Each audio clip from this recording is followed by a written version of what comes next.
Adam here, the Orlando drummer, and in this video I'm going to tell you 5 things that you should know about the Guitar Center Drum Off. Now before we get started, I should say that this is not a guide on how to win the Drum Off, because I haven't personally won the Drum Off, so I'm not qualified to speak on that. But I did compete in 2012, 13, and 14, and the furthest I made it was to the quarterfinals. After 2014, I wasn't sure if I was going to compete again, but then I was offered the opportunity to be a judge, and that experience, being on the other side of the drum kit, that gave me a pretty unique insight to how this competition really works.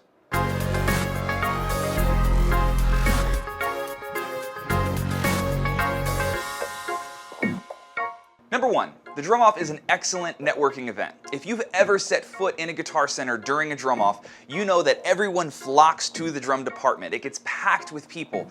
This is an excellent opportunity for you to meet local musicians, shake their hands, trade business cards, phone numbers, whatever. Talk to them. This is an opportunity for you to expand your network and meet other musicians in your area. Plenty of drummers who have been either knocked out of the competition or who haven't yet competed will still go to their local Guitar Center during the Drum Off dates just to hang out with other players and meet as many musicians as they can.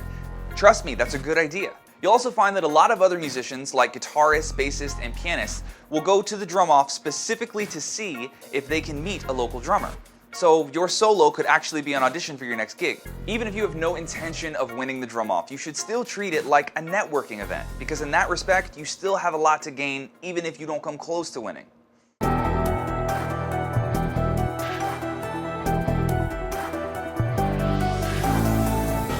Number 2, planning a solo is way better than improvising one.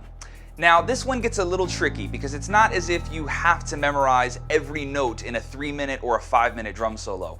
But you should know that a lot of winners have done exactly that. The bottom line is that the Drum Off is not an improv contest. You're allowed to practice and prepare your material as thoroughly as you want to. So you should have a solid plan going in instead of sitting down and just hoping that your improv skills are going to be on point that day. Keep in mind, nerves are likely going to play a factor. Getting up on a drum set in front of a room full of drummers who are literally there to judge your every note, that's kind of intimidating. So don't rely on your improv skills and just hope that you're going to make up the winning solo on the spot. Have a plan going in. Trust me, you will do way better.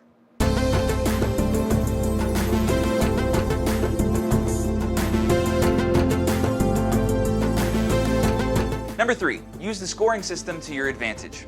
If you go on Guitar Center's website, you'll see that the Drum Off is judged on these 5 categories. Now each category has a maximum score of 10 points, so a perfect score in the Drum Off would be a total of 50 points. Now as a judge, I noticed a lot of drummers doing the same thing. They would put all their eggs in one basket, focusing on the 2 or 3 categories that they were really good at and then totally ignoring the other ones. So imagine you spend all your time and energy leading up to the Drum Off working on the groove category.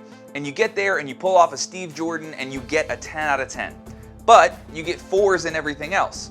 You actually would have had a higher score if you got straight 6s across the board by spreading out your focus and really paying attention to all the categories equally. Every time I saw a drummer go through to the next round, it wasn't because they had insane chops or groove, but it was because they had a solid score in every single category. If you pull a 0 in even one category, that's a surefire way to not move on to the next round. My advice would be to spread your focus evenly to all categories.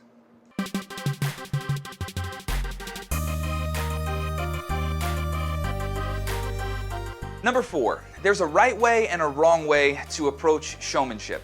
Now this category is also called stage presence, but what's really interesting about this category is that it's kind of starting to merge with the originality category. The key to getting a solid score in the showmanship category is to do something that has not been done before, or at least something with a little bit of shock value to it. Let me be really clear about this one. Making the audience clap in your drum solo is the least original thing you could possibly do. And if somehow that does get you any showmanship points, it should probably hurt your originality score, because let's be honest, that's a borrowed idea. I would also advise you to not go back on YouTube to see what other tricks drummers have done over the years, because more than likely the judges have also seen those videos and they're familiar with those tricks. Instead, try thinking of it this way. Let's say that you're a street performer and you make your living by playing drums on a street corner. What types of gimmicks and tricks could you incorporate into that act to make people pull out their wallet? When you can answer that question, then you'll have a solid showmanship score.